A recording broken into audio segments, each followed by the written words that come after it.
Hello. Yeah, you are most welcome. Most welcome to all of you. Good morning, good afternoon, and good evening from wherever you are, depending on the time you are on. Distinguished guests, our esteemed speakers, colleagues, and participants from around the globe, a very warm welcome to this international seminar, Transformation and Emerging Technologies for Sustainable Development. My name is Dr. Engineer Mu'min Jafar Mumbere, and I'm deeply honored to serve as your moderator today on this discussion that is really great for the globe as well.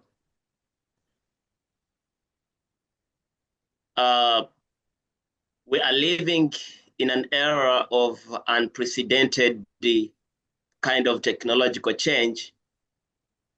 And we have it that digital transformation and emerging technologies are not just buzzwords or taken over. They are powerful forces reshaping our societies and communities, our economies, as well as industries. We believe that they hold the immense potential to drive sustainable growth and as well as enhancing efficiency and create innovative solutions to our most pressing global challenges, from climate change and healthcare accessibility to the quality of education, as well as economic inclusion. Today, we have gathered experts from esteemed institutions that I will later introduce to you. We have gathered academicians, industry leaders, as well as future thinkers. These will explore how the transformation and emerging technologies is concerned. Our goal is to dissect how these technologies can be hastened to accelerate the achievement of the SDGs, or the Sustainable Development Goals, as well as to further a dialogue that bridges innovation with sustainability, inclusivity, as well as resilience. We believe that we have an exceptional lineup of renowned speakers who will share their invaluable insights across key themes like artificial intelligence, blockchain, smart cities, and ethical dimensions of technology. This is more than just a seminar. It is a collaborative platform for knowledge exchange. And I would greatly encourage you all to engage actively in the discussions through the question and answer features, or as well as the comments. If at all you have a question, then please kindly write it down, and the speakers will be trying to give more lights about your question. Before we proceed, I would like to extend my sincere gratitude to the organizing committee here at Nile University of Science and Technology and our partner institutions that we have lined up for making this event possible.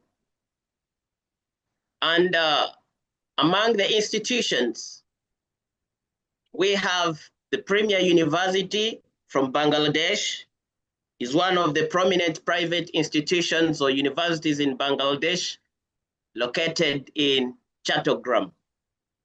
It offers a wide range of academic programs in science, engineering, business, as well as humanities. We also have NILM University, which is located in India. It's based in India, is a multidisciplinary institution that emphasizes on research, innovation, and global learning. And this university provides a dynamic academic environment that integrates modern technology with sustainable development principles. We also have the World University of Bangladesh as well. Is a distinguished private university offering quality higher education in engineering and business. I welcome you all to today's seminar.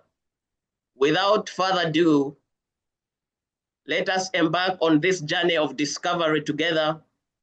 The future is not just something we enter, it is something we create. And together today, we are here to shape it. Thank you.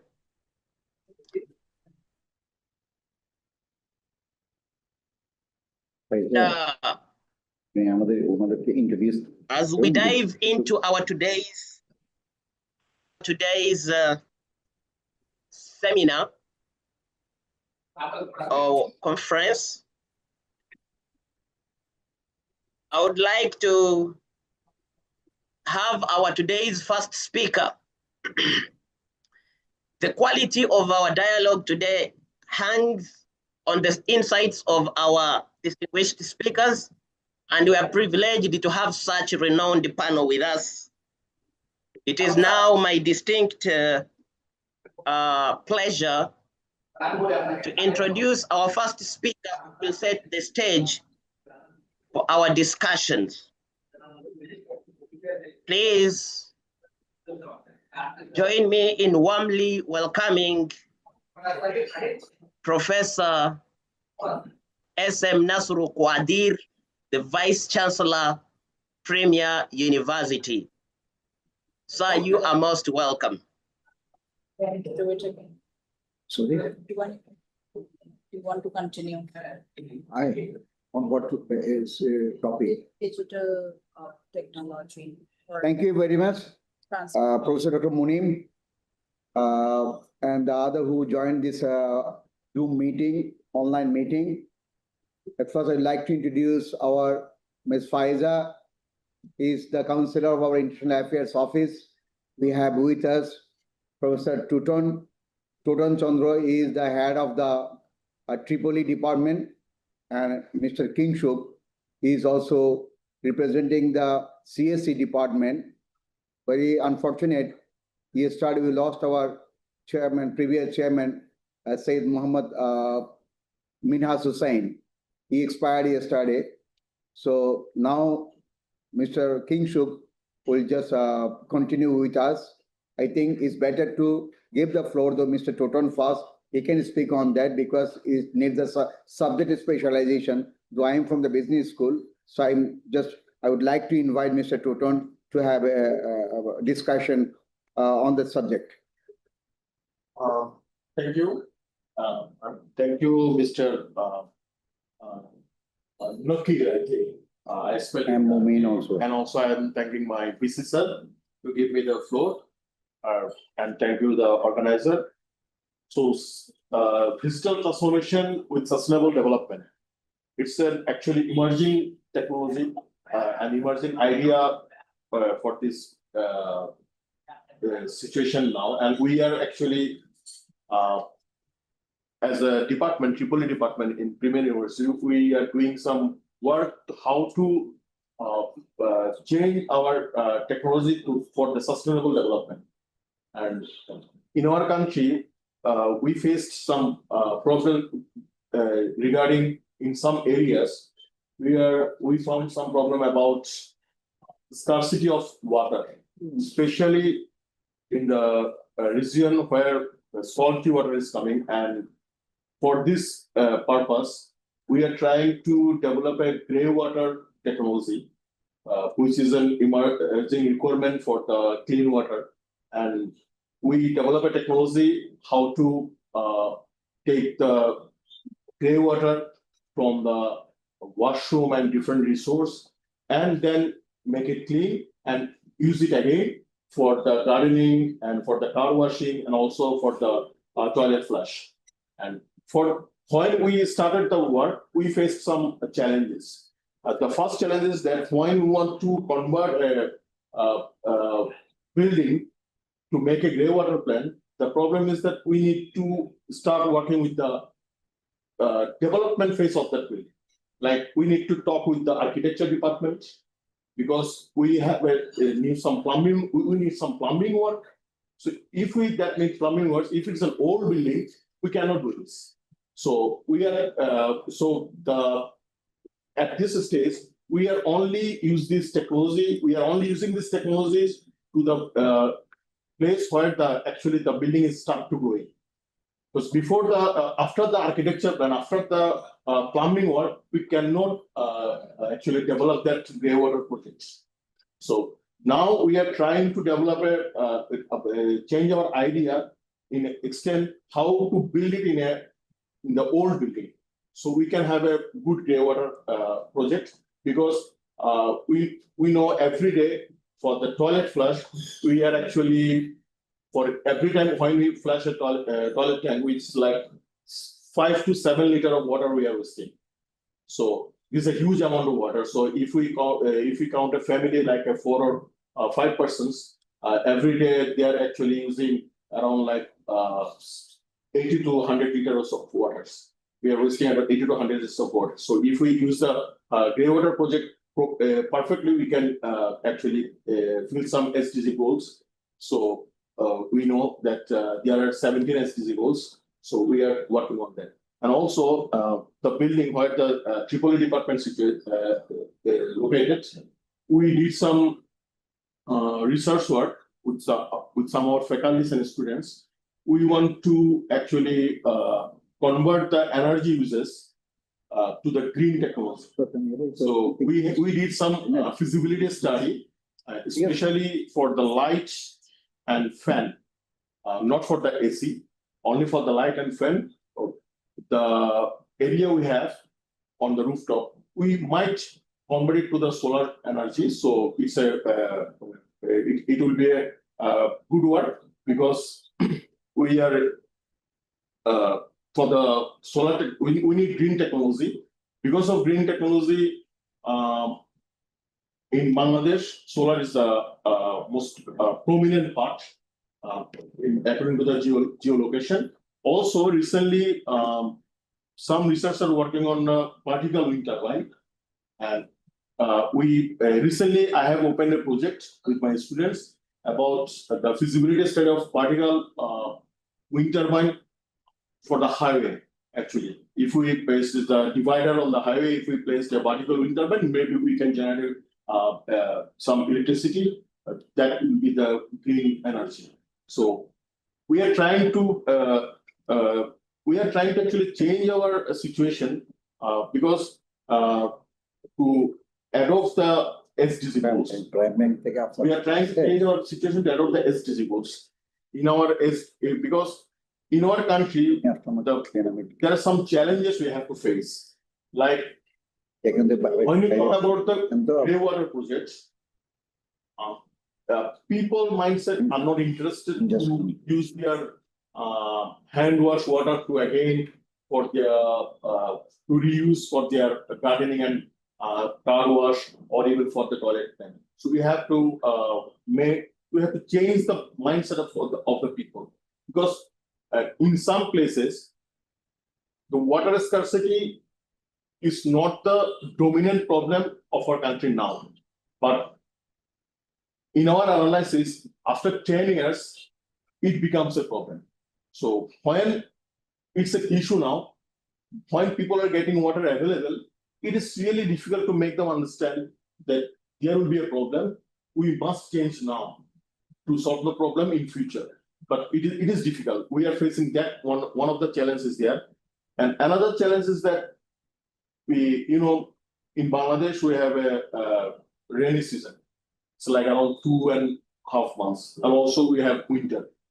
So for the solar at the summer stage, like for 6 to 8 months, I think around 6 to 7 months, we get a very good energy. But in another 5 months, it is really tough with that solar energy to continue our work.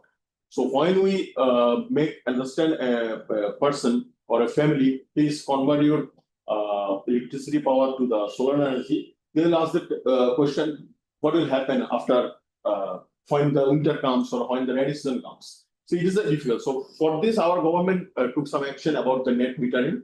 So, but the net metering, government is actually the initial stage of the net metering, I think. So it is not possible for we can provide the net metering situation at the very root level, like when 1 kilowatt power is generated from a house or 500 watt is generated. So if the grid is not ready to take that 500 watt or 1 kilowatt power through net metering. So this is another problem, but I hope it's within 1 or 2 years, the problem will solve.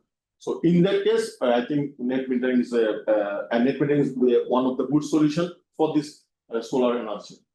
And another feasibility study we are trying in our country, because in our country there are so many shops at the street which are like you can say the single storage shop. The rooftop is open, single storage shop. So that shop can be run by the solar power solely. So we are doing some feasibility study in Chittagong city, about that issues. So how can we convert that? We normally call it tong shop. So with that shop we can convert it to the solar energy. So I think huge amount of power can be converted to the green energy. So in our as educators, I feel that we must extend our research in sustainable development, because the problem with because the SDG goals, the 17 SDG goals, even not all the educators from different departments, they are not concerned about that goals. I think we need some seminars, we need some training about that SDG goals. So that kind of training might change their minds to how to cope up with that sustainable development. So it is a great challenge, because changing mindset is really difficult. Because we are not aware of the SDG goals. So some people know, some people doesn't understand what is clean energy. Some people doesn't understand the situation of the CO2 emission. So we must let people know about this situation, about the situation about SDG goals. So if they knew regarding that SDG goals, then they might change their research topics. They might change their current research to comply with the SDG, because we are working with, because especially CS and Triple department, they are working on different projects. But the problem is that if we are not aware of the SDG goals, we cannot change our research, or we cannot divert our research to the cope with the SDG goals. That's the one problem. So as a department, we are trying to change it. We are focusing. We try to make our students focus on renewable energies and sustainable development. It's raining outside. So for this, I think we have some modification in our curriculum. We did some modification in our curriculum, and we recently did some seminars about that. But I think as a whole country, the other universities also need to do some stuff. So I think this kind of seminar is ice-breaking for the people who are working on that. But so I think we should work on together. We should work together regarding this situation. When there are some universities from Bangladesh, I have seen the World University, and also there are universities from Sri Lanka and India. So in future, we might work together about the research in the scope of sustainable development. So I want to conclude that in future, in my country, also we have some vision about 2041 regarding sustainable development. In my country, they are recently developed some power plant or only solar-based power plants. And so I think the roadmap is okay for our country regarding sustainable development, but the speed is very slow. The pace is very slow because if we read some article that if we are not concerned about the CO2 emission within 2035 or 2040, after 2050, maybe the situation is not the pace of the world is not in the kind of situation that we can recover. So if we want to make our world safe, we have to take steps very soon. Because after 2050, I think there is a famous book of Bill Gates. We showed that after 2050, if we don't get focus on now after 2050, it would be difficult to recover the situation, recover the global warming situation. So it's the right time to to accept this challenge and overcome these challenges. So if you have, I want to conclude now. So if you have any question regarding our projects, so we can ask. Thank you. Good. Thank you so much. Thank you very much.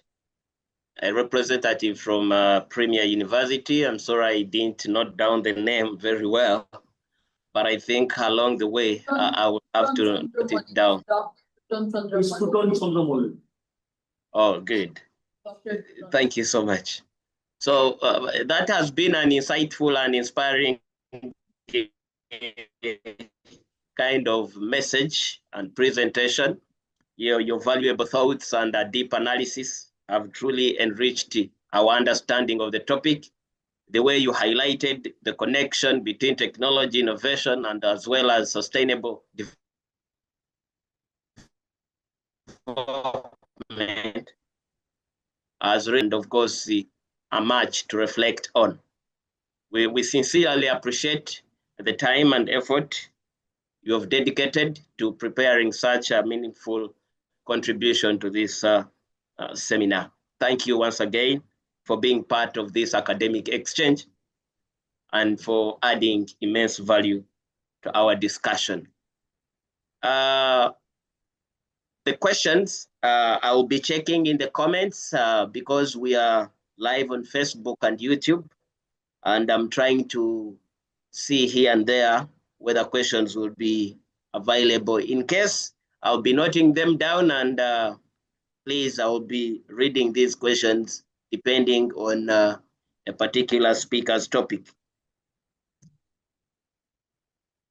For now, we shall move on.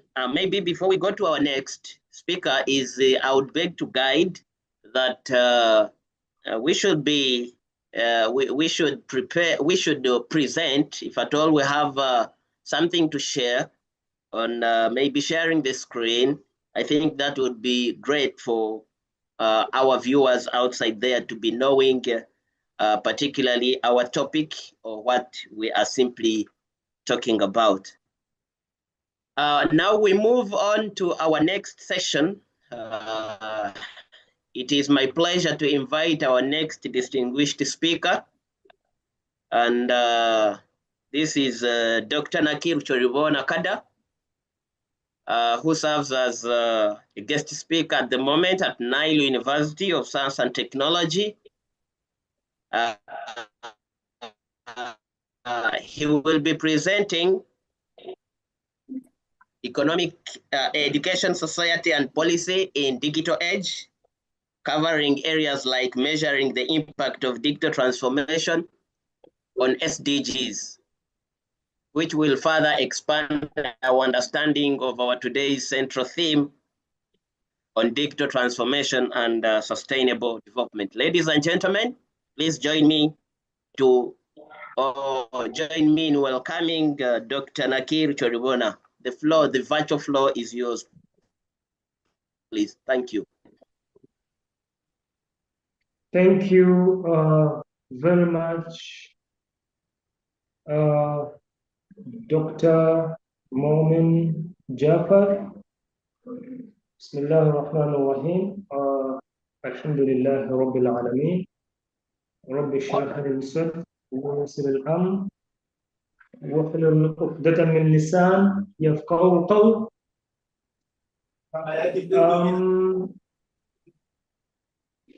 Gentlemen and ladies, without being specific, I may not be knowing exactly your time zones, depending on where you are. Mr. Moderator, am I able to be heard? You can everyone Yeah, you could, Dr. Naki, you could at least increase on your volume. Try to be audible enough. Thank you. Okay. Am I? Yes, am you I are. now?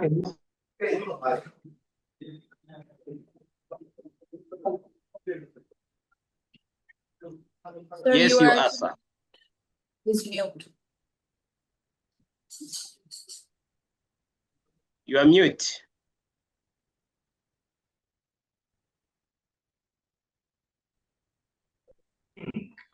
Dr. Naki? There now?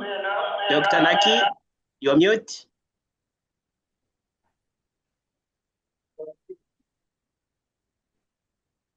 I'm trying to turn up my microphone. Am I audible now? Yes, you are now. Thank you, and thank you very much, ladies and gentlemen. Like I had said a little earlier, I know we have people of different dignitaries from different, time zones of the world. I may not be sure whether I should greet you good morning, afternoon, or evening or night, if you may. And I know that we have very many people connected or tuned in here with different dignitaries, where I may not be sure of the protocol or even order, if you may. But ladies and gentlemen, allow me to say that how are you? That's not beautiful. I am today going to be talking about the topic, which is education, society, and policy in digital age.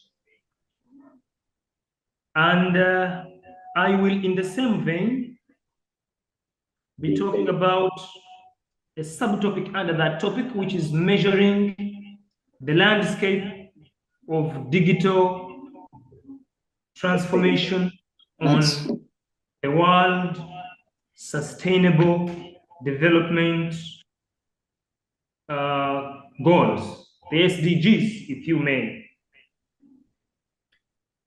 And as a matter of fact, I want us to start and gain just a few insights of the objectives, which objectives I ought that by the end of this paper, inshallah, we should have maybe realized them. And one of it is we need to examine the economic impact and analyze how educational changes contribute to economic development and workforce readiness. And two, we need to explore the role of education in promoting gender and social equity. Three, among the four, we need to identify the challenges posed by inequality that can undermine education progress. And maybe the last one, suggest effective methods in line with policy for measuring the impact and the risk associated with education initiatives. Ladies and gentlemen, allow me go straight ahead and try to gain an insight of the overview. But in the context of the World Sustainable Development Goals, digital transformation to me is a strategic adoption of digital technologies to promote sustainable development, to enhance social inclusion, to drive growth and improve governance in any case. And so it aims to leverage digital tools to address global challenges, such as, you can say, poverty, you can talk of education, inequality, ensuring that no one is left behind across all the sectors. I want to begin by quoting from UNESCO. UNESCO in 2022 underscores the transformative role of education and technology in driving sustainable development and addressing global challenges. In its portal, the digital literacy portal, and I quote, it says, digital transformation in education is not just a technical shift, but it is a societal one with profound measurable impacts across the entire Sustainable Development Goals framework. And that is UNESCO in 2022.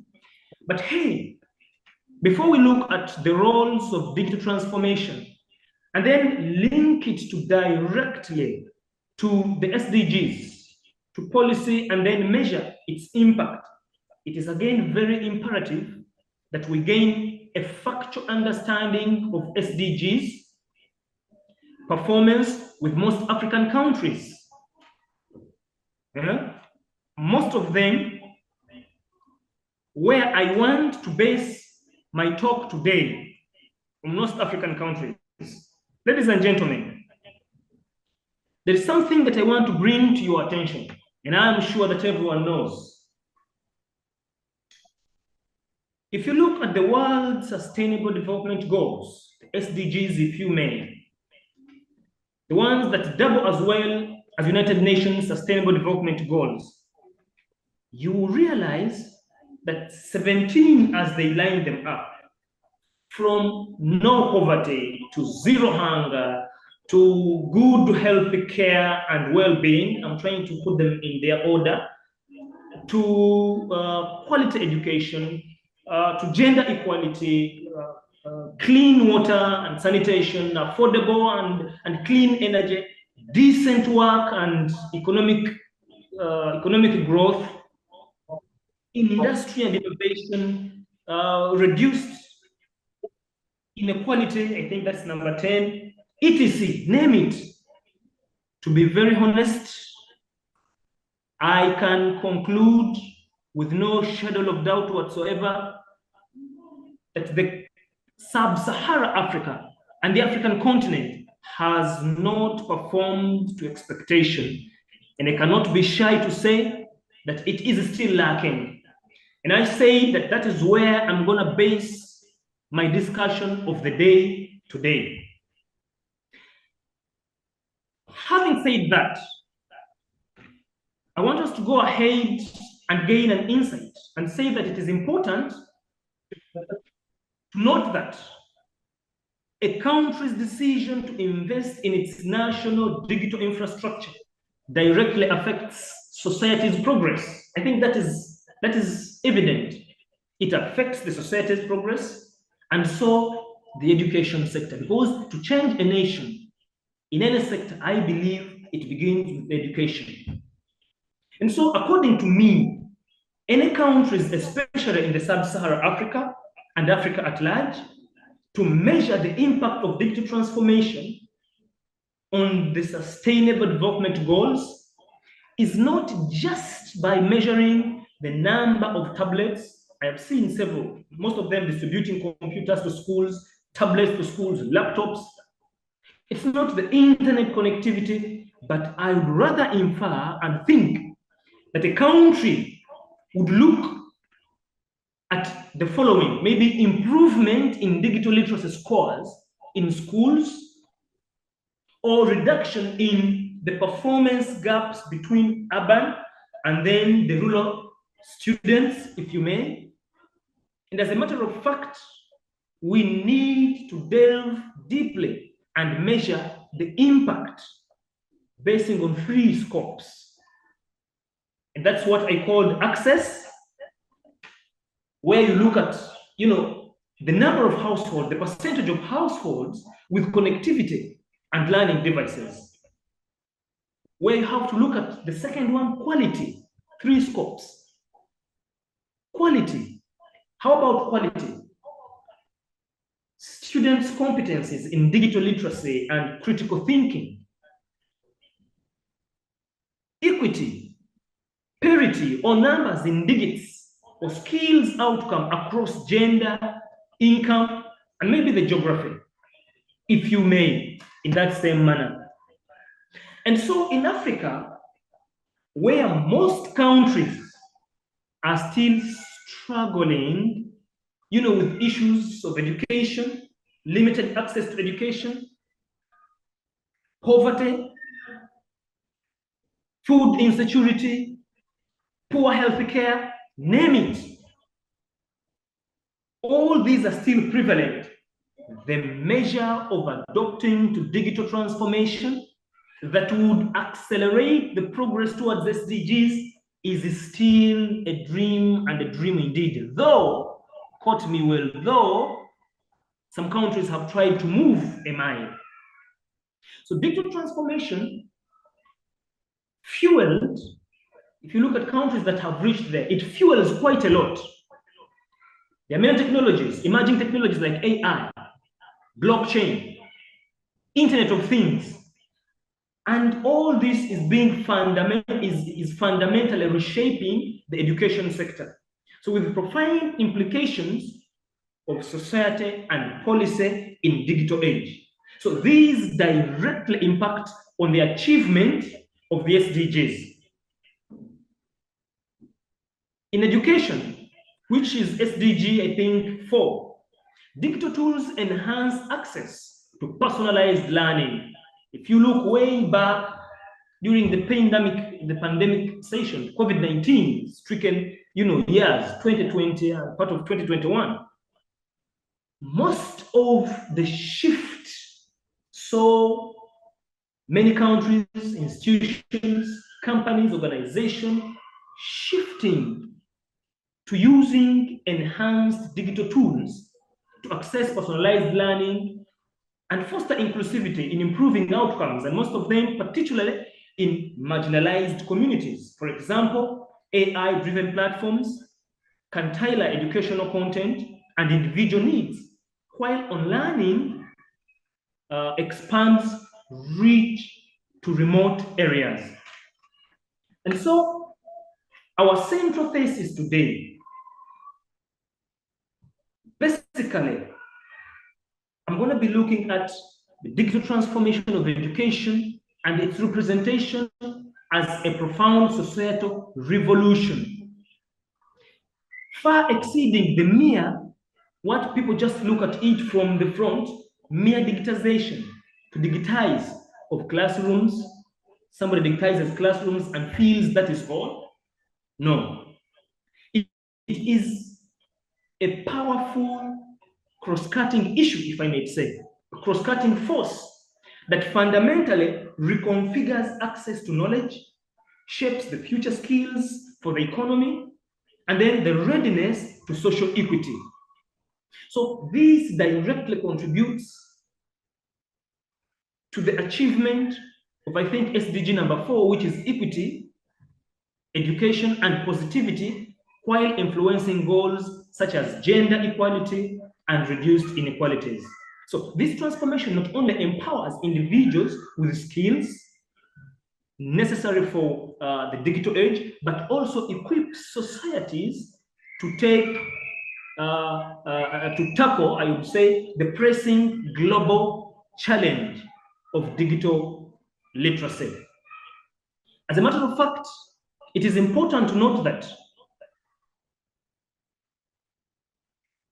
digital transformation necessitates a more robust, a more well thought of policy interventions focused on infrastructure, that is very important, focused on curriculum development, that is important, focused on policy and regulations, and then modernization in schools, which is the center to steer the entire transformation. Because I want to believe as an educator that it begins from the school, but taking a bigger framework, governments must have done much more with the infrastructure, with the curriculum, and then policy, which is where I am trying to base my school of thought on. Consequently, when we measure the impact that requires multidimensional agendas to assess tangible outcomes, ensuring that the net effect of these powerful tools, the AI, the blockchain, name it, accelerate equitable progress across the entire sustainable development goals spectrum. So the impact of digital transformation on sustainable development goals can be measured based on just three, and I named them. The first one being gender equality. The second one being decent workforce and economic growth. The third one being reduced inequality. And in education, taking it as one of the first areas that can be impacted on directly, as my topic lies on education and change, which is sustainable development goal number 8. Education change extends into the economy, the workforce. It highlights greatly how improved education drives economic growth and enhances workforce readiness. Well, when individuals receive quality education, ladies and gentlemen, we all know they acquire the necessary skills and the knowledge to participate effectively in the labor market. And that's important. So this not only increases their employability, but also contributes to the overall productivity and innovation within the economy. And so as a result, a well-educated population can lead to increased economic stability, can lead to growth, and demonstrates the crucial link between education and the sustainable economy for development. I will go ahead and look at impact number 2, education and social equity, which is number 5 of the Sustainable Development Goals. The effect, I will call it ripple effect, emphasizes the impact on education, impact of education on social equity. It looks at particularly the gender equality. So by providing equal education opportunities for all genders, I said by providing equal education opportunities for all genders, for societies, we realize that the disparities that can limit women's participation in the workforce and the landscape diminishes. And I will give you an example. Basing on the same ripple effect, educated women are more likely, women on this platform maybe can as well guide and whether this is true or false. An educated woman or mother or wife, if you may say, if you have one that is educated, an educated woman more likely can make informed choices. I think we can all abide by each other about many things, from the health to family to well-being to nurturing the children to career growth and development, thereby breaking cycles of poverty and empowering future generations. So this interconnectedness, interlinkedness illustrates how educational advancements can lead to significant progress in achieving gender equality and then foster inclusiveness of societies. A good example, like I stated it there, I will draw it from one of the countries in East Africa called Rwanda. Rwanda on the African continent is performing well. And you know why? Look, World Bank itself on their gender-based portal shows that by 2022, Rwanda was global leader, was #1 leader. Rwanda is a country in East Africa, was a global leader in gender equity and governance, where 61.3% of the seats in the parliament constituted of women. What does that show? It shows how educated they are. I'll give you the second example. In Rwanda still, from their, they call it GMO, from their Rwanda Gender Monitoring Office, it shows that 49.1%, that's quite a bigger percentage, 49.1% of the women of the workforce, the public sector workforce constitutes of women, 49.1%. Now, this is amazing. It is amazing but true. And you know why? I'm saying it is amazing but true. Rwanda appoints cabinet ministers from the existing serving parliament. It means that the effect still spills over to their cabinet, that quite a good percentage are women. And like we talked about, the same way we talked about equity, where a woman is educated, same way a man is being educated. You realize that the decisions like I talked about prior, that they make greatly impact a lot on society. And society is where everything begins. Our communities is where everything begins. I want to continue by going to challenge number 3, the effect of this digital transformation on what I said earlier. The third is inequalities. Inequalities is Sustainable Development Goal number 10. This effect highlights the challenge of inequality, which can undermine the positive impact of educational progress. So while education has the potential to uplift individuals and communities, systemic barriers can prevent marginalized groups from accessing equal education. In the world, go to any continent, Africa, go to Asia, go to their communities that are marginalized. I'll give you examples in Africa. We have the Pygmies, it's a marginalized community.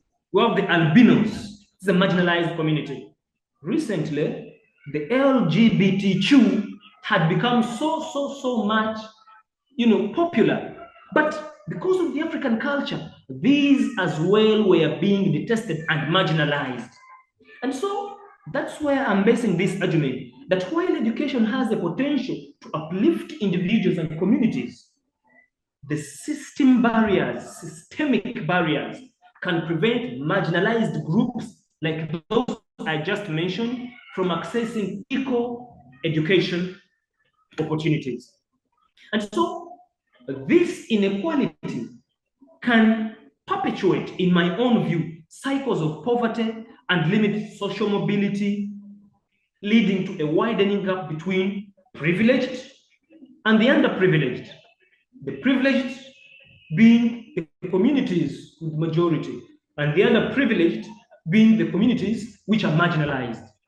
And so addressing these inequalities, ladies and gentlemen, is crucial to ensuring that they benefit education and equality, and then the distribution of resources across board. As a matter of fact, I want to go ahead and talk about the unintended negative consequences. While, wallahi, all of us cherish digital transformation, whereas we look at the lit part of digital transformation. Whereas we look at emerging technologies, the blockchain, the Internet of Things, name it, the benefits of digital technologies in the education are significant in the sector of education. It has no question about that. But the essential acknowledgement of the dark side, the however side, is potential for the unintended consequences to be addressed. What are these unintended consequences? In 2019, I was reading United States report on cybersecurity and the related cyber crimes. I happen to be a student of cybersecurity. I happen to be a student of networks and information security management. But you realize that they say that 52% of the cybersecurity crimes that affected the entire United States were from phishing as a cyber threat. Now, we are talking about all these technologies. Remember, I told you that I am basing my talk on sub-Saharan Africa and Africa at large, where we still have some issues and struggling here and there with the digital transformation and full, going full blast. So whereas we struggle with this, there is one dark side that we are not looking at. The issues of privacy concerns that arise when data is being collected, sorted, the misuse, call it the whole process of data mining, okay? Data mining. You will realize that the principle of information security, the CIA, the confidentiality, the integrity, and availability, and then etc., name others, all this may be one dark part of digital transformation that we may not be looking at. And so these challenges underscore the need for responsible implementation of education technologies that ensures that all these drive progress, but not compromising on the ethical standards or environmental sustainability. And therefore, I am going to talk about this challenge before I conclude. But before I talk about it, I want to pose a question. And this is the question. How do we truly know what the net effect is? The effect of digital transformation and its ripple effects on the society, on education, on all this. How do we truly know what the net effect is? Your answer is as good as mine. But look, we cannot manage what we cannot measure. This is evident. If you cannot measure something, you may not manage it. It is up to when you get a measure of what you're talking about, and then you can manage it. And to me, the traditional metrics, like the number of devices distributed, entirely inadequate, failing to capture the critical dimensions like education quality and digital literacy, or the deepening inequalities. Look, the challenge forces a necessary transition from simply describing the problem to proposing actionable solutions, to demanding for new frameworks that can quantify the real-world influence on specific goals like quality education. So the broader society aims reduces the inequalities. So ensuring that our technological investments are genuinely driving inclusivity and what we call sustainability progress, certain things must be addressed. And I will propose some of these measures. So to assess the impact, we must go beyond simplistic metrics and adopt multidimensional agendas that evaluate digital transformation across the three scope areas. The first scope area, like I talked about in the beginning, is access. The second one is equity. The third one is quality. It means that measuring not just the infrastructure, but its tangible outcomes. For instance, shifting from just counting. You see, I've seen countries, it happened in Kenya, distributing tablets to schools, and then going ahead to do training. But if you don't measure it right from the infrastructure, the curriculum, the policy, regulations, you are as good as writing on water. So by employing this structured approach, okay, of going down to look at the curriculum like I'm going to talk about maybe in the near future, we can generate a holistic, actionable scorecard that reveals whether technology is truly fostering inclusive, quality education, and contributing positively to the broader sustainable development goals landscape. Or is it merely amplifying existing disparities? Ladies and gentlemen, as I conclude, allow me to mention 3 things. The role of policy. Policy, I'm looking at policy now to be one of the key playing factors, indicators. The role of policy on infrastructure. The role of policy on curriculum development. The role of policy on regulation. The role of policy on infrastructure. The most fundamental policy imperative is to treat digital access as an essential public utility. In Uganda, where I happen to come from, they say, one telecom company says that internet connectivity is everyone's right. It is a public right. Whereas you talk of being a public right, you've not addressed the issue of infrastructure. I think I'm being understood. The infrastructure. Whereas you say it is a public right, you're not addressing the curriculum. Because it begins with schools to transform societies.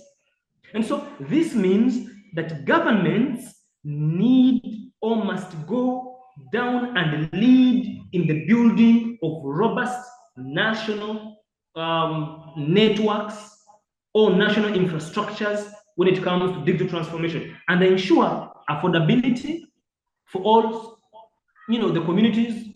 Schools is now what I'm looking at, affordability. Whereas you are saying we go digital transformation, like I said, where is the infrastructure? Where is the affordability of some of the Internet of Things? The tools, the devices we use, the connectivity, where is affordability, where everyone can jump to that? So we need to lay this physical groundwork for inclusive digital education ecosystem, if I may say. If you look at the second one, which I talked about, policy on the curriculum development, once access is secured to policy, we must as well go ahead and transform what and how students learn to be relevant for the digital age. So this requires fundamental curriculum shift from the rote memorization to fostering critical 21st century skills, including digital literacy, data analysis, computations, critical thinking, online citizenship, ensuring, it is quite a number of things. As I conclude still, I want to go ahead and talk about, I want to compare 2 case studies. And I want to borrow an example from Uruguay. And Uruguay was one country that it is they had a plan called Plan Seibo. Plan Seibo of 2007, I think under President Tabore Vazquez.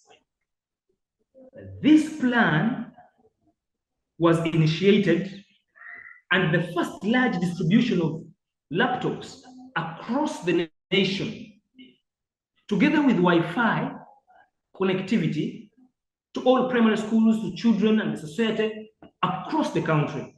Decisively, government addressed the infrastructure issue and access to making Uruguay #1 country, the first country in the world to implement the nationwide 1-to-1 ratio in computing. One teacher, one computer. One student, one computer. 1-to-1 ratio. But however, it went far beyond hardware integration and tailored educational platforms with digital content and teacher training, which directly impacted on the equity of learning and reduced the digital divide. The digital divide. So by systematically measuring outcomes like improved digital equality and students' engagement, Plan Seibo of Uruguay demonstrated that with comprehensive policy covering access, the curriculum, the support, the regulation, etc., it was successful at implementing this. Ladies and gentlemen, allow me to conclude by calling you to this discussion. I remain Dr. Nakil. Thank you, and thank you very much. Assalamu alaikum. Assalamu rahmatullah. Thank you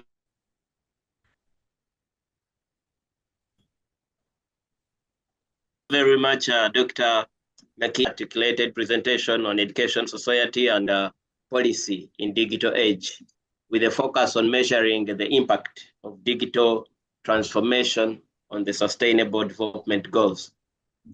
I'm so much hopeful that your analysis has shed light on how digital transformation is not only reshaping education on social structures, but also driving measurable progress towards achieving the SDGs. We really appreciate the depth of your research and the clarity with which you connected the theory to practical global implications. I would like now to call upon another speaker. In case of any question about this topic, I will write it down and then ask you maybe at the end of this presentation. Allow me to welcome the Assistant Professor, Dr. Badmasir, the Dean of Faculty of Management Studies, Eurasian Campus, Sri Lanka. Professor, you are most welcome. The floor is yours.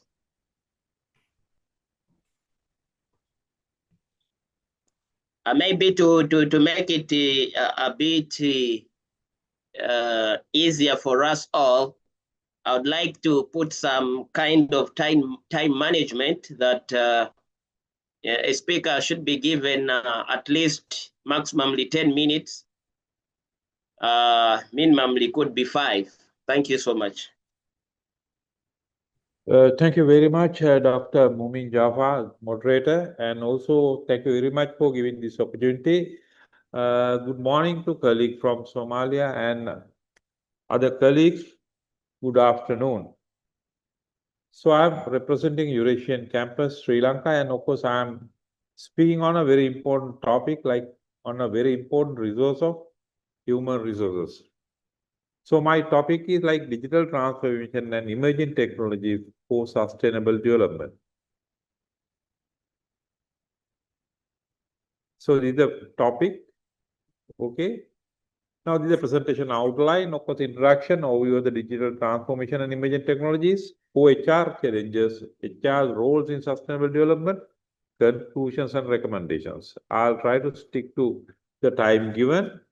And of course, you could see the 21st century workplace be reshaped by digital transformation and industry 4.0 technologies like these artificial intelligence, machine learning, robotics, Internet of Things, blockchain, big data. Of course, I don't want to go into detail because you are aware these things like there are sort of say high IT savvy people in the forum, and now almost all know about these things. But what we should know is like how we are going to affect it, or what are the challenges that we have to face in this digital era. Now, technology is changing how business operate and redefine the role of nature of human work. So, in that context, of course, HR, human resources management, strategic partner in driving technological adaptation, workforce healthy and sustainability. So, the human resource has a big role to play in any organization. Now, as I mentioned down the line, that the digital era, the central challenge of HR is no longer just managing people, because as you can remember, the human resource management, earlier it was personal management, which was transformed to a human resource management function, and it's managing people and technology together for sustainable development. Like over the years, now it has been recognized as a partner at the boardroom level. So now, in order to maintain that position, to be a real strategic partner of the organization, then you need to sort of say adapt to these digital changes and sort of redefine the role of the human resource management. What is digitalization transformation? Digital transformation refers to integration of digital technologies into the areas of business operations, fundamentally altering how organizations deliver value to stakeholders. So in this context, of course, business operations, like as I said, human resource management is also one of the functions which provide facilitation role and advisory role to any organization. So the integration of digital technologies into human resource management is also a must. Now, this involves automation, data-driven decision-making, remote work, and digital collaboration. Now, we'll see how this emergent technology is influencing HR.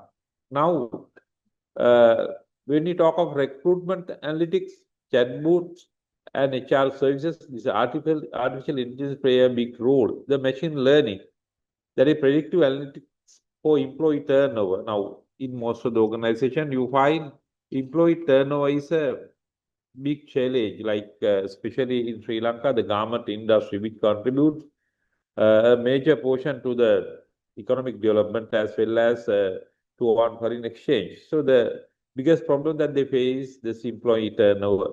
But now in the present context, of course, we can use these emerging technologies, but we have to be mindful that certain outcome that you receive from the internet, or sort of say through AI, maybe the recent experience what we feed into that computer. So that has to be borne in mind. Then robotic and automation, that is replacing repetitive tasks, basically employees. Like now, in that context, of course, human resource management, or especially the human resource development, HRD should play a very active role, because in today's context, the reskilling and upskilling is the norm of the day. Like you need to reskill and upskill people of the organization, because as we know, IT is changing so fast. What we say is, what is relevant in today's context is not relevant in tomorrow's context. So we need to reskill and upskill people. And then Internet of Things, smart workplaces, monitoring employee wellness.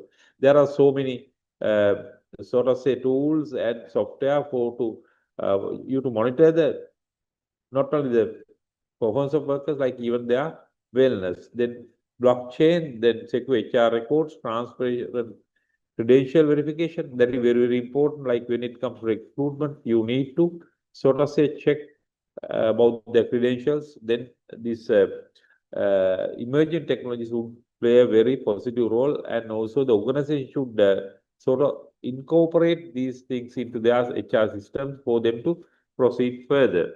Then cloud computing is very, very important, because nowadays, of course, we are talking of paperless work, and then the global HR systems, remote workforce management. These are important tools and important technologies that would affect and influence the HR. I would rather say it would influence than affect it, because if it is going to be affected to the HR function, then of course you are not moving with the trend, and you are not sort of say adapting to the changes happening in the organization. Then shift in workforce models, like rise of remote work and hybrid teams, like now a lot of people work from home, increase in gig and freelance economic workers, then high demand for digital literacy and adaptability, and global competition for digital talent. Like now for a developing country like ours, when there is a global competition for digital talent, like we are affected because most of the youngsters, of course, they prefer to go abroad. And now with the remote working facility, you can work from home and you can work from Sri Lanka and earn a dollar salary. So there are people who could not earlier leave their country because of the family commitment. We have a strong cultural bond with the family. So those people could not earlier sort of go out of the country, but and they are compelled to work in Sri Lanka. But here now in the present context, they can really work for overseas companies for dollar salary while at home. So these are challenges, right? And the core challenges in HRM in the digital era is like talent acquisition and retention. As I said, now there's high competition. Like you can acquire talent, but the biggest challenge is how to retain them. The reskilling and upskilling, then change management and organizational culture. Now it's happening very fast now. When people work from home, when there are flexi work arrangements, now there is no employee-employee relationship in the organization, right? Then ethical and legal concerns, of course, and work-life integration and mental health. That is very, very important because when you're at home, people think like when you work from home, you are very comfortable. But at the end of the day, when you are connected to the system through networks, so you are working with the machine, not with the people. You can't move around, but you don't see people, you don't see your friends. So that mental health and then the isolation, that the monotonous work might definitely affect the output and performance of your work. The managing diversity and inclusion in the tech context and HR analytics and data-driven decision making. These are very, very important. These are the core challenges in the HRM in the digital era. But of course, I would say all these challenges should be made opportunities, and of course, we should grab these things with both hands. Now, especially if you take Sri Lankan context, because we have been talking of digitalization in the last decade, but things are happening very slow. But when the COVID came, maybe one could say it's a blessing in disguise, or maybe sort of a silver lining in the dark cloud. We were compelled to go with the digitalization, and then of course even a ordinary person in the village need to be familiar with the smartphone to purchase their fuel quota. They have to use the QR system. So thereby people got used to it, and of course now it has become a part and parcel of our life. Now HR role in supporting sustainable development. Now SDG 8, decent work and economic growth. In that context, of course, organization can contribute a lot to their HR role and industry innovation and infrastructure. There again, the organization can think of innovation, and then for infrastructure, that again it's a challenge for a developing country like ours, unless the government come forward and provide certain facilities and create the infrastructure. Organization can't, especially the small and medium sector organization can't do those things on their own. Then green HRM and digital sustainability. They are, of course, as I said, we are talking of paperless work.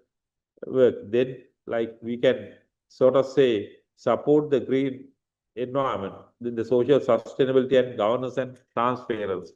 So these are the HR roles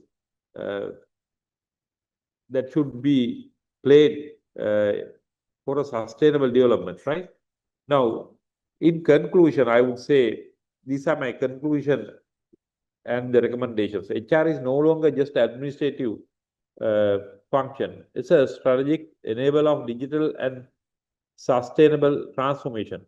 The human element remains central in an increasingly digitalized world, because there is a sort of say fear when there is digitalization, when there is automation, the HR role will be diluted, and of course people will lose employment opportunities. But I believe it is the other way around. People, if you do attend to these things properly, and if you are sort of say focusing on HRD and upskilling and reskilling of your people to match the requirement of the skills need for in this digital world, then there will not be sort of a redundancy. Then we have to be mindful of this industry 5.0 technologies like human-centric sustainable development. That is collaboration between human and machine. Like, although we sort of say try to do away with the human component, but you can't do it. Whatever the machine gives, of course, unless there is human intervention, you will not be able to come out with a product. Like you don't see the emotional aspect, the empathy in the AI solutions, but their human intervention is very much involved in that context. The recommendation. So develop a digital HR strategy, integrate technology with human-centered policies. I think this has to be now earlier, of course, when you develop a HR strategy for an organization or HR manual, it may last for a couple of years. But here, of course, now you have to revisit these things regularly because this technology is changing so fast. They promote continuous learning. They create a lifelong learning ecosystem for employees. Now, with the changes are happening, and you can develop this and you can create this culture, and especially with the digital world, like there are many opportunities for distant learning. In fact, our university, of course, we provide our students distant learning, like they can join with us from any part of the country at any time, like because of the flexi time, and also now these with the support of other platforms. Then strengthen ethical governance, ensure fairness, data protection, and inclusivity. Now, these are sort of things that we should concern about, like when there are sort of say, when you get data, when you, there are a lot of big data and then databases, of course, then you need to ensure the fairness, ethical aspect, the data protection, and then invest in digital well-being, like manage workload, communication, and mental health digitally. Because as I said, like when you are working with a machine and you are working 24 hours, 7 days, and in that context, of course, you have to manage the workload, and you need to have a sort of say systems to make that monotonous work and align with the SDG goals, embed sustainability in HR practice and performance metrics. So these are very, very important. Like I would like to end up with this, or like in the digital era, the central challenge of HR is no longer just managing people. It's managing people and technology together for sustainable development.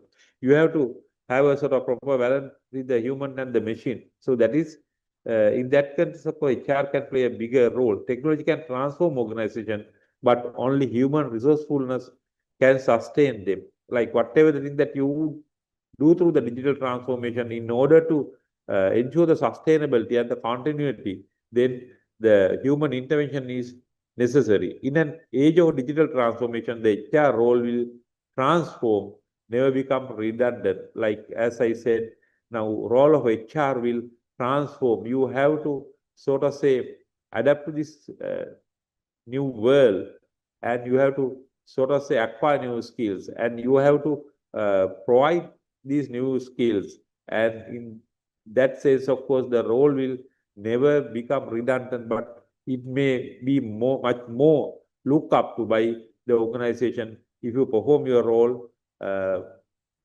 in a productive way. And if you take this challenge as a sort of say, these challenges as opportunities, then of course you will be surviving in this digital world. Thank you very much.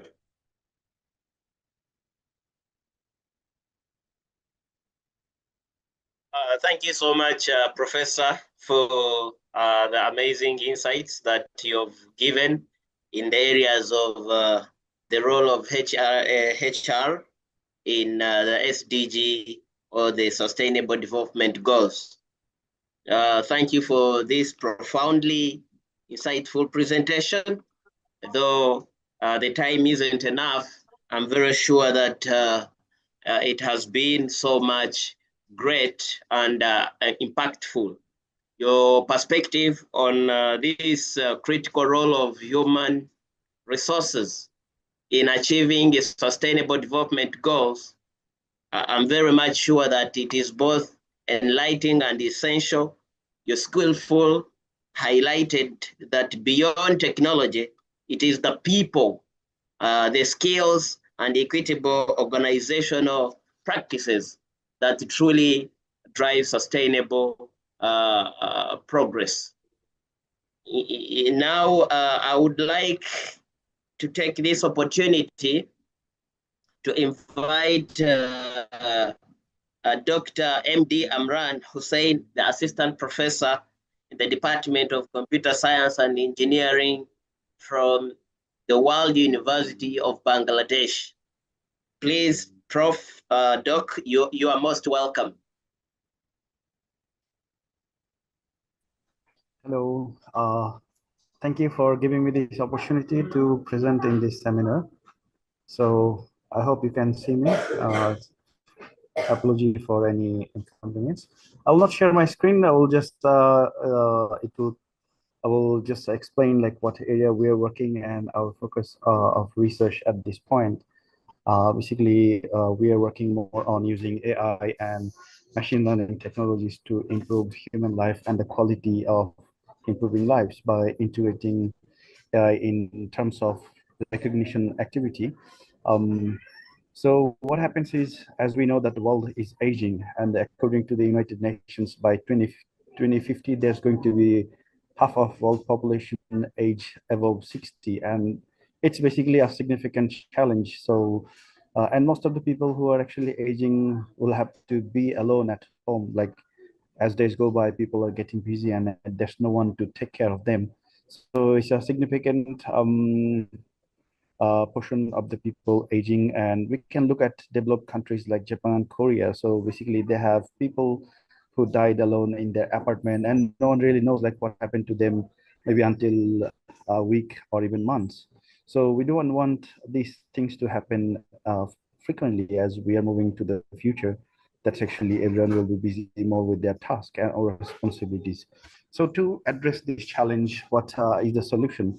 Is basically to employ solutions that can cater and also help people to those who are living alone to actually in emergency situations, like identifying when they require medical attention or even any emergency situations that actually family members or even nearby hospitals can be informed. So these all are decided by an intelligent system that actually can be either completely vision-based, like we can turn our normal CCTVs into a healthcare monitoring system.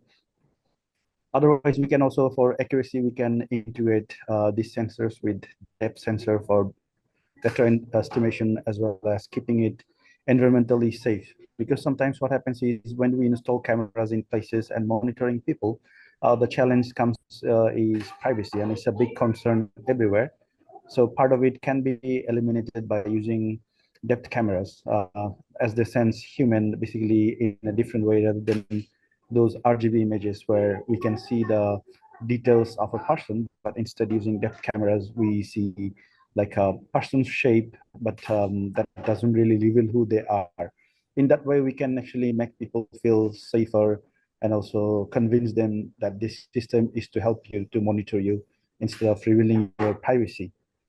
So far we have done some research on these areas, like identifying different activities, like if a doctor prescribes someone's taking medications 3 times a day, and if they're not taking medication, so basically the system, at this point, our systems are not alerting them, but as we are monitoring more into the person is taking medication, so we know that person has taken the medication, but no alarm systems are there. So in future, we actually aim to incorporate more complex activities. There's also research going on, as I have seen in different parts of the world. People are trying to identify situations where it can detect if the person has fallen down and it requires actually medical intervention. Additionally, we are also working on fields where actually covering sports-related injuries as well as recovering.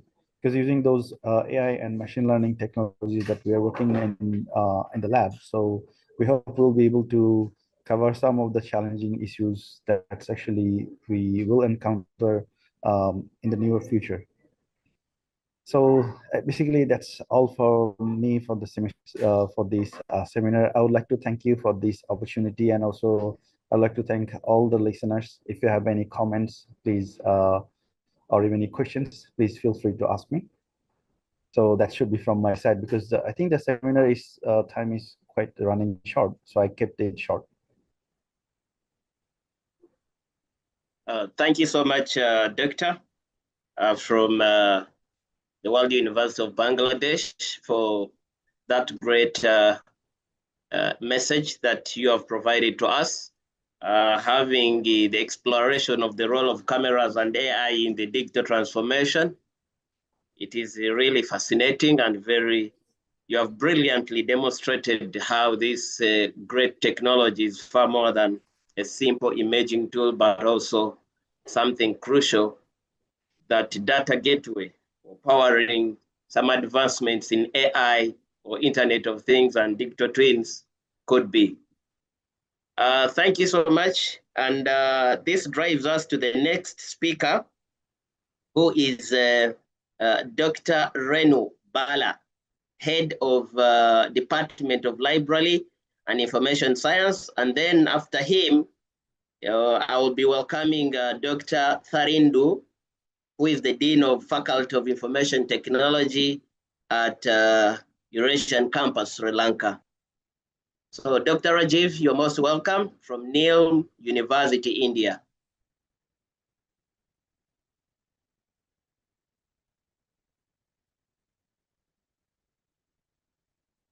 NILM University, India. If Dr. Rajiv isn't present or is not connected at the moment, I will have his counterpart, who is MD Azim, Assistant Professor, Department of Business Administration. Sorry. I will have Dr. Rajiv Pal. Rajiv Pal, the School of Science, NILM University, India.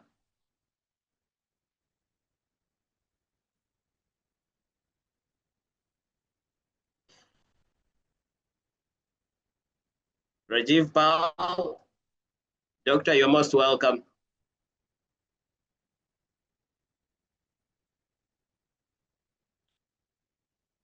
Okay, as we are waiting for the doctors to join, I think with the interest of time, let's invite Tharindu. Dr. Tharindu, you're most welcome from Eurasian Campus, Sri Lanka. He is a faculty dean of information technology. You're welcome, Doc. Thank you so much. Good afternoon, everyone. It's truly a privilege to be a part of this international panel discussion organized by the Nile University of Science and Technology. And I'm deeply honored to join such distinguished scholars and experts representing India, Bangladesh, Somalia, and also Sri Lanka, as we come together to explore how digital transformation and emerging technologies are reshaping our world towards sustainable development. So let me share the presentation that I have created.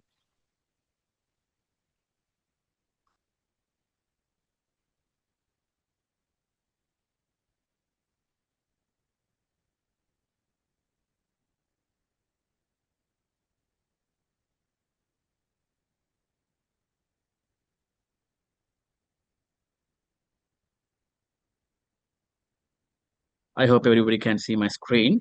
So my topic is I'm going to talk about the artificial intelligence for sustainable development. So in that topic, I'm going to talk about mostly transforming education and management. I'm going to put more weight for education since most of us who are here are into education. So as you know, my name is Tharindu Rajatilaka and I'm the Dean of Faculty of Information Technology at Eurasian Campus. So as the opening thought, I would like to bring this bold statement. According to UNESCO 2021, they have said AI is not a silver bullet, but it's a catalyst. So what does that mean? So some people think that AI can solve every problem that we encounter, but it's not true, because we need the human intervention as well. I think most of our scholars have already talked about this. Actually, AI enhances human capacity to solve problems by providing deeper insight and efficiency, but decisions, and values remain human responsibilities. For example, in healthcare, IBM, Watson assists doctors in diagnosing diseases like cancer, but human specialists were the one who interpret and apply the results. So as you can see, human intervention is critically important. AI can't solve everything. And also, there's another saying, artificial intelligence is reshaping our world, redefining how societies function, and offering a path toward inclusive and sustainable growth. I took this from Shift 2022. And also it's accelerate progress across all 17 SDGs. As you know, we have 17 Sustainable Development Goals. AI accelerates solutions across global challenges, from education and energy to climate and health, by enabling predictive modeling and smart resource use. The UN, for example, United Nations Global Pulse Initiative use AI to analyze big data for real-time progress, tracking toward the Sustainable Development Goals. So as you can see, we can take many decisions. We can take data-driven decisions by using artificial intelligence. So in my presentation, I'm going to mostly talk about AI and also generative AI. As you know, there are so many generative AI apps nowadays, ChatGPT, Google Gemini, and then there are so many.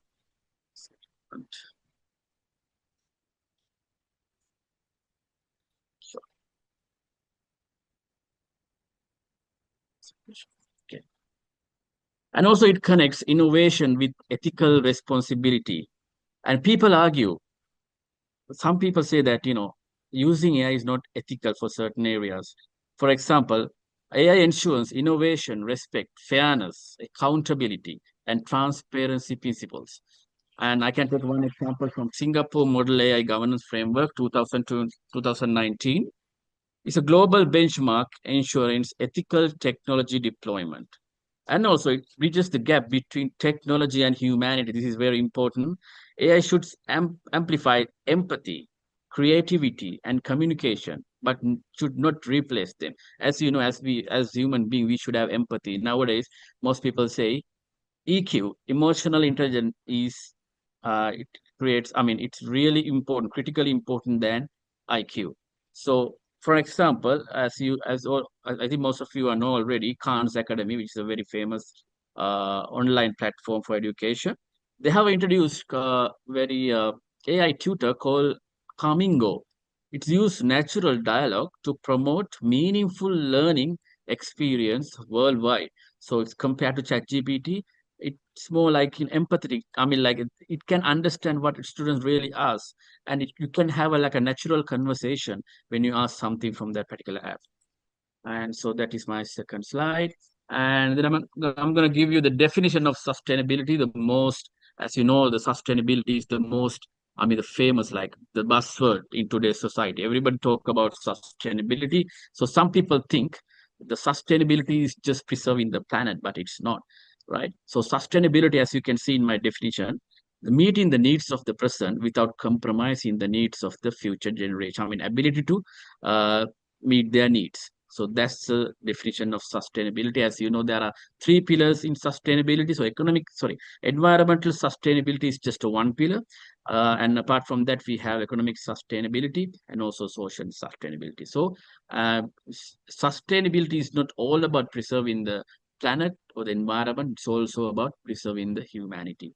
And also, it's process vast data for efficiency decision making. So I will talk about AI helps leaders quickly interpret massive data sets and act based on accurate, evidence-driven insight. This is really important. For example, Google's DeepMind AI reduced cooling energy in its data centers by 40%, saving both cost and carbon emissions. And also it reduces waste, improves monitoring, and enhance transparency.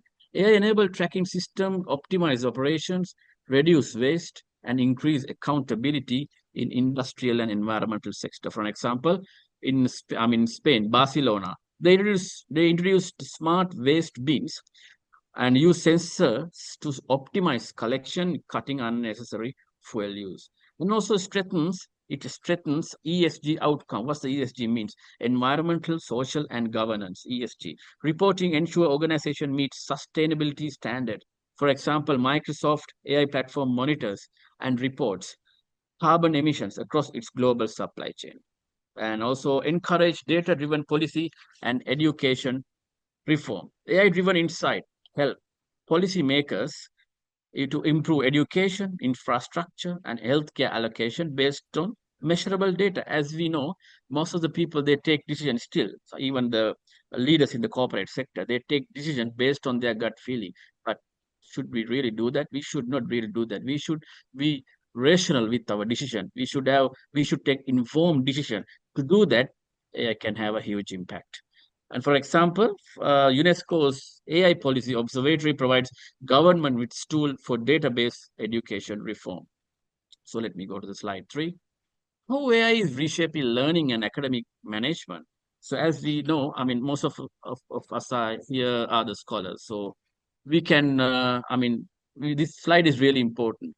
How personalized learning, adaptive systems for individual needs. As you know, everybody doesn't have the same mindset, same brain capacity to understand things. Even you go for a classroom and someone teach, right?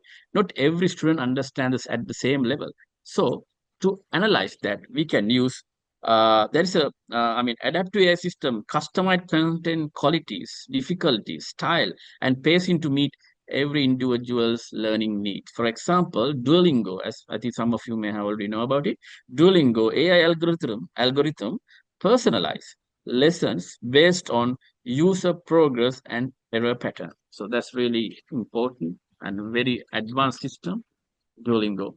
And also smart administration, it's automated grading and analytics. Actually, the good thing about AI is AI can automate the repetitive tasks that we do, every day. So for example, AI automates grading and feedback. It can automate grading and feedback, helping educators focus on mentoring and engagement. For example, the Turnitin, as most of you know already, Turnitin can detect not just the plagiarism, but also whether that student has used artificial intelligence too much for their assignments.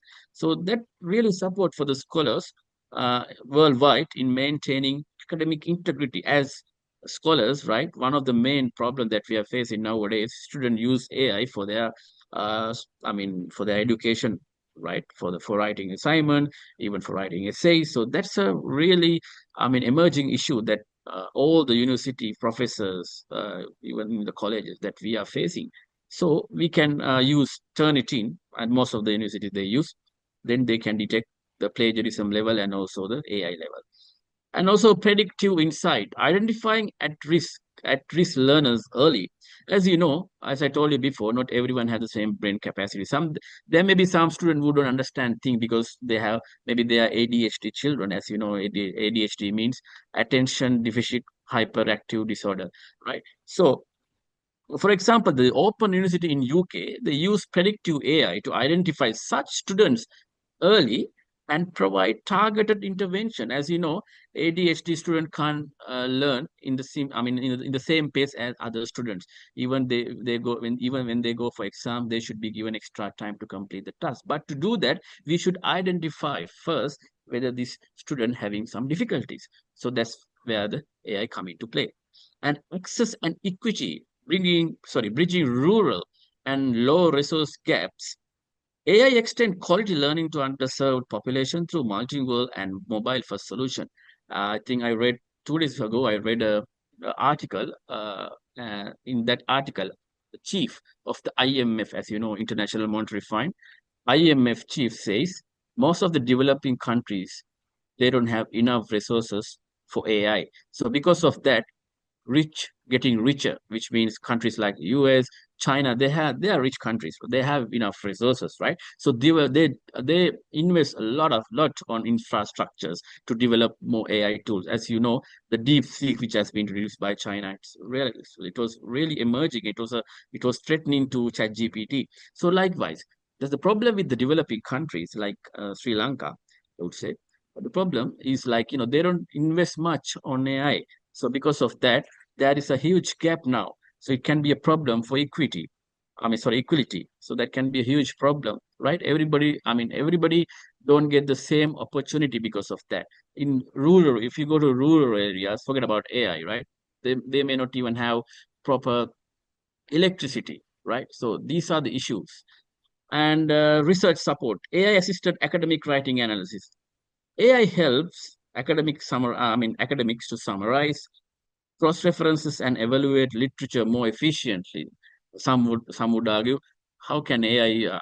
Should we really use AI for research? Is it really ethical? I mean, you can take the assistance. I'm not telling that they can. I mean, the students should copy and paste, right? But they can use it as a, like a tool to get more knowledge, right? Not just, just as a tool, but not copy and paste. That's not ethical. That's not the academic integrity. And if you can, if you know, I think the Perplexity or something, there's a nice AI tool. You can take the assistance from that to find peer-reviewed and high impact factor journal articles. You can use that software especially for researchers, and also Cite.ai and even ChatGPT. You can use it as assistance in mapping citations and verifying resources. And I'm going to go to the next slide. In leadership and institutional management, I'm going to talk about this much because I think one of our professor from our university, Dr. Padmasri, already covered how AI can have an impact in management and also in HR. But I will just briefly explain. Enhanced strategic decision making. Of course, if you take marketers, nowadays most of the marketers in in blue chip companies, right? They take informed decision by using the data. How you get the data? You get the data from AI. You can use AI. We say AI driven decision making. That's really important, rather than taking decision based on your gut feeling, and also rather than taking decision based on your emotions. And also it optimize resource allocation and reporting. That's really important because AI tools manage scheduling, budgeting, and reporting for better operational efficiency. For example, in New Zealand hospital, they use AI to predict the patient flow. So accordingly, they can allocate staff. Because what's the reason? Because not like in our countries, in countries like New Zealand, Australia, Canada, the labor is really expensive. You can't just put the way you want. I mean, you can't just roster the way you want. If it's not busy, I mean, there's no point that you are rostering more staff, right? How are you gonna plan it? How are you gonna predict that? You can use AI, right? So that's there. And also improves employee engagement and performance. AI platforms analyze feedback and recommend personalized development paths, improving motivation and retention. For example, IBM, Watson, Career Coach, Taylor's learning suggestion for employees globally. So you can use certain AI, platforms for performance evaluation, right? And also it supports ethical governance and transparency, and enable remote collaboration and innovation. AI enhance communication through transcription, summarization, and workflow automation tools. For example, some people argue AI can replace some, jobs, right? Yeah, for a certain extent, it's true. But at the same time, it also can automate the repetitive tasks that we do every day. For example, if we have to send an email every day at 8 a.m., we can, we can automate it through AI, right? So those are the, so we can allocate that person to do something else. So we can utilize our resources, right? So that's how we do it. So you can do everything thanks to AI. And then while AI drives progress, certainly there are some challenges. Some people, it's not here, it's not in my slide. Some people argue AI can hinder critical thinking. For a certain extent, it's true. I was listening to one of the nice TED talk recently from a Harvard professor. He was saying that there were two groups, right? And one group, there was like one group, and they allocated one group for AI and allocated ChatGPT as an AI and as AI tutor. And they allocated the other group for a very experienced professor, maybe a tutor. And after like 2 weeks of classes, right? So what happened? They were given test. The group who had the human tutor got more marks than the group who got the assistance from the AI. What's the reason? Because AI can, that's the thing. You should work with AI. You should work with and around AI. You should not just copy and paste. So that's the thing. You should get ideas from the AI. It's fine. But who takes the accountability? If you can, so for example, there was another nice example from the same university, Harvard. There was a professor, right? He has told his undergraduate students, okay, open up a business, put a price. Select a product the way you want, because we're going to teach you how the entrepreneurship works, right? So one of the students, what he has done, he selected shoes as the product, and even he priced as $50, right? Then what happened? The professor asked from the student, why did you select shoes and why did you select that price? Then student said, because ChatGPT told me. This is the issue. That's the problem, right? So the problem with the AI, who takes the accountability? If you ask something, it gives the answer instantly. Problem with the generative AI, but who takes the accountability? Where is the reference, right? How do we know whether it's really correct? What you can do is to minimize that. Once we get an answer, we can check in the Google, we can find a journal article, maybe a book to get the reference. To know whether it's true. And also the issue with the privacy and data protection concern, this is one of the biggest issue, because data breach, and people talk about, AI can take all your data and it may very, it can even blackmail you, and it can do it can be a really problem in the long run. So people say like that. So that's one of the issue. And also labor market disruption. So some people argue, as I told you before, AI can replace job for jobs like data entry, and also like, creative writing. So those are the jobs that can be those are the jobs which are in risk because of AI, and environmental footprint of large AI systems. So aligning AI with the UN SDGs. So these are the key intersection between AI and sustainable development. So for quality education, AI tutoring and learning analytics, as you know, all the students in the world, right? They don't have the same. They don't get there are no enough human tutors to teach those students, right? Some students may be struggling with certain human tutors, but if they can use AI, they can ask tons of questions. They can ask personalized questions. Maybe students, they are afraid to ask questions from the tutor. So this can be a good solution, right? And SDG 8, decent work, innovation driven job creation. Why not? As you can see, parallelly, there are so many jobs in the cybersecurity field now, because AI is booming. At the same time, there is a risk. So we should have cybersecurity specialists, right, to mitigate the risk. And also SDG 13, climate action.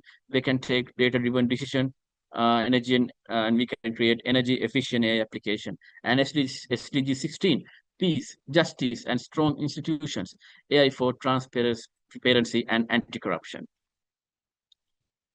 So the role of education leader, these are the recommendations. We should promote AI literacy among students and the staff. For example, we say our students not to use AI, but once they go to the corporate sector, they can see that, okay, everybody is using AI. Even a simple email is generated by AI. But when you go to the corporate office, corporate world, there's no such restriction. Then why do we put so much restriction for our students not to use AI? They can use to a certain extent under supervision. That's what I'm saying. And integrate AI into curricula ethically. We should teach AI for the students from the undergraduate level. For MBA, we should teach AI as a module, right? So then only once they go to the corporate world, they can take data-driven decisions and use AI for data-driven academic management. Even for academic staff, they can use AI. It can be a nice teaching assistant for you, right? We are not going to, for example, if we have to teach something, right, today for students, we are not going to generate everything from AI and teach the students. Of course, we are scholars. We're not going to do that, right? We can ask from ChatGPT, and at the same time, we have to make sure is this correct. We can find journal articles to support this, or maybe the books, right, to support this. Then only we are going to teach the students and build partnerships aligning technology with sustainability. And this is my conclusion. The challenge lies not in what AI can do, but in what we choose to do with it. According to Mishra and Vanchi in 2024, that's very bold statement. AI, and also this is one of the famous statement, because everybody asking, will AI replace jobs? It's not. AI will not replace jobs, but those who know AI will be replaced by those who know. That's the problem. That's where our responsibility pop in, right? We have to educate our students to make sure they are industry ready. Once they go to the corporate world. So without AI, of course, you can't survive. So that's the problem. And AI is tool for transformation, not a replacement. Don't get confused. This is one of the misconceptions. AI can never be a replacement. It's a transformation. As I told you before, human intervention is critically important. And let's use it to educate, empower, and elevate humanity. And together we can build a just, inclusive, and sustainable digital future. And these are my references. If anybody want to go to certain articles and read, if anybody really interested about generative AI and how it can impact on higher education, here's the references. Thank you so much.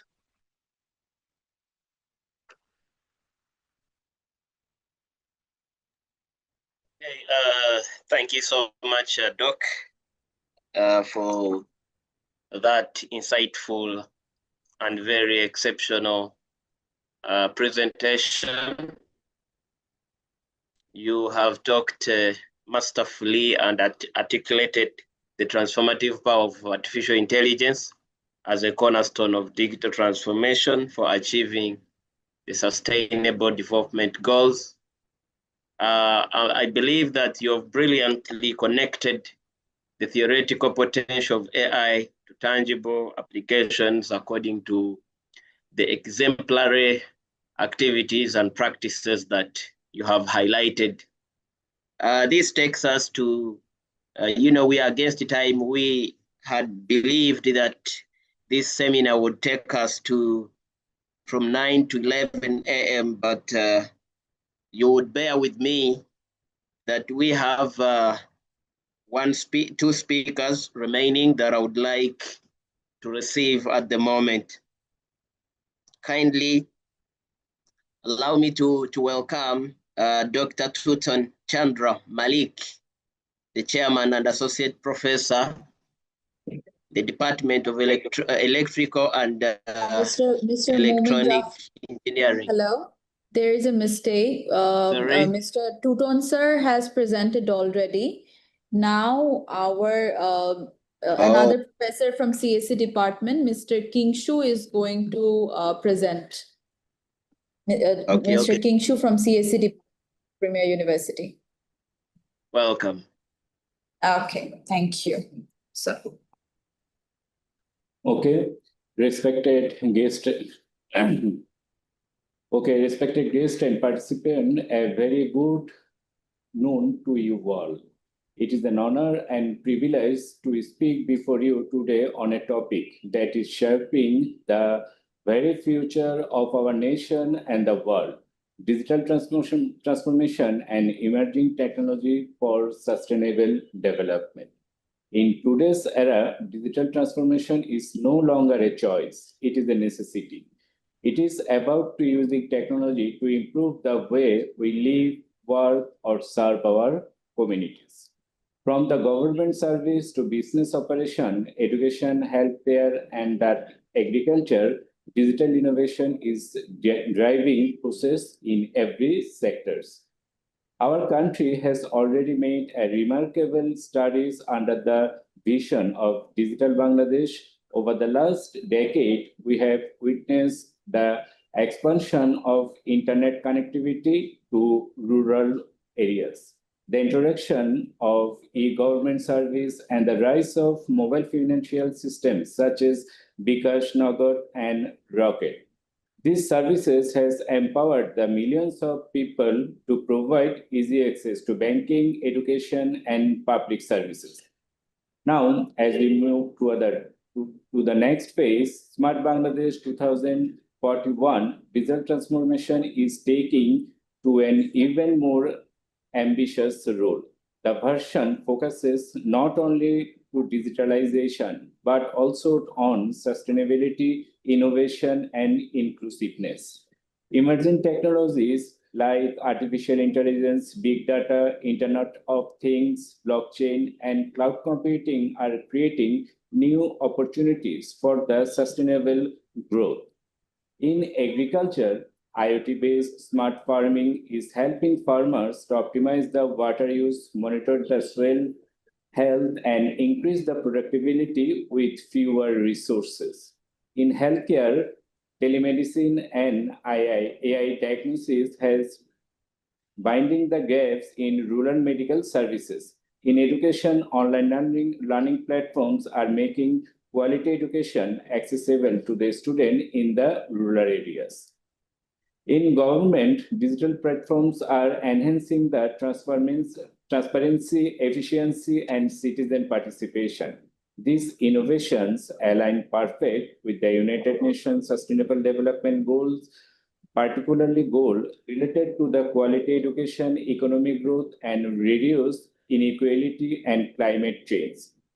However, the journey is not without challenges. Digital literacy, cybersecurity risks, data privacy, and the unequal access to the technology still remain major barriers. Moreover, our digital growth must be environmentally sustainable. Green technology, renewable energy uses, and the responsible for the e-waste management are vital for long-term progress.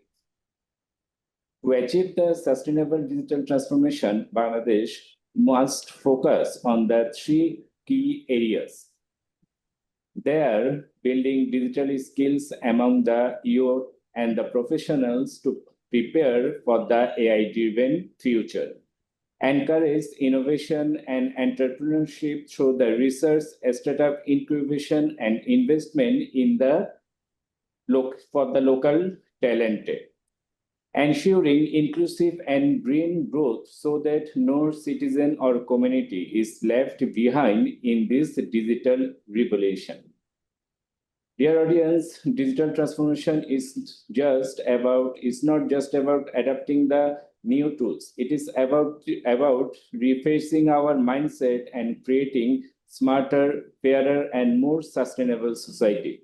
Bangladesh has the vision, talent, and determination to lead in this journey. Together with the collaboration among the government, academia, and industry, we can transform digital potential into sustainable prosperity. Let's work together for a future where technology empowers every citizen, where Bangladesh stands not just as a digital nation, but as a smart and sustainable nation. Thank you all. Thank you so much, Doctor, for that wonderful presentation and insight that you've provided. I'm very much sure it is so much effective and impactful to our today's theme, which is digital transformation and emerging technologies for sustainable development. This takes us to the last speaker of today's session, if he is available, MD Azim, Assistant Professor, Department of Business Administration, the World University of Bangladesh. You are most welcome, Professor. That your participation has been greatly impactful to this amazing seminar or conference that we have been taking on right away from 9 a.m. Here, Somali time. I would like to thank as well as acknowledge that on behalf of Nile, the organizing committee of Nile University of Science and Technology, I would like to extend our deepest gratitude to our distinguished speakers, for those who have really done a great work for this conference to go or to take place, for sharing their invaluable insights and expertise today. I'm very much hopeful that your presentation have profoundly, of course, eliminated the critical intersection of digital transformation and emerging technologies and sustainable development, from a transformative potential of AI and the transparency offered by blockchain to the foundational role of connectivity through the 5G and also the Internet of Things, and the vital ethical considerations. Today's dialogue, I'm very much sure, that has been both enlightening and, of course, essential. A sincere thankful as well goes to all the participants, academics, researchers, industry professionals, as well as the students who have been with us from around the globe. Your engaging presence and thoughtful contributions are what make such a dialogue truly transformative. This seminar has enforced a powerful idea that technology is not only when guided by a purpose, but a collaboration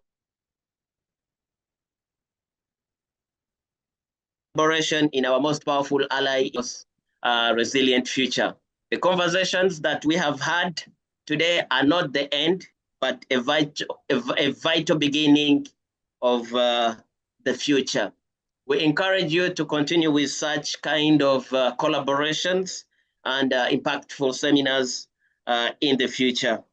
Nile University and the organizing committee, they are taking this responsibility of coming up with publishing the ideas from different speakers in today's seminar to be published out as a document that other people could share for those who have not been with us today. So the proceedings of this seminar will be published, and we look forward to seeing the partnerships and projects that emerge for the connections made here. Thank you once again for your participation. And for those who haven't gotten the opportunity to participate, could be of any kind of reasons that have been maybe unprecedented, we are sure that next time things will work for us all better. Stay inspired, stay connected, and let us all be the drivers of a positive digital future. Maybe if I would, before I end this seminar, I would like to hear, maybe I've not gotten any question from our YouTube channel, but if there is any kind of clarification for those who are with us, the members, the participants who have been with us here in the Google Sec virtual class or virtual platform, your questions are highly welcome. And then that will take us to the closure of this seminar, if there isn't.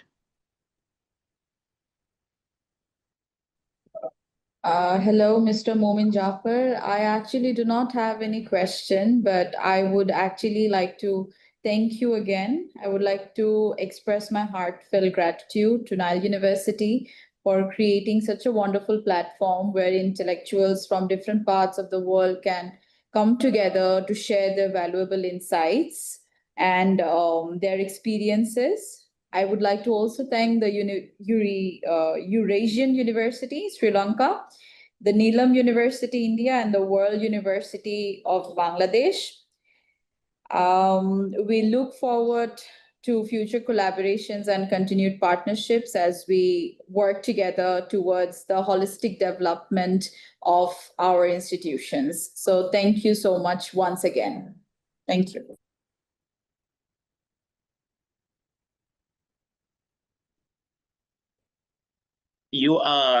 We thank you for your participation in this amazing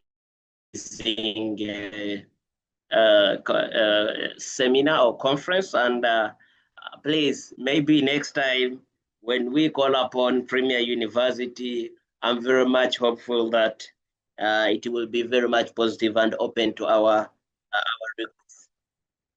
So Yes, this of takes course. us to the closure of this seminar. Bye.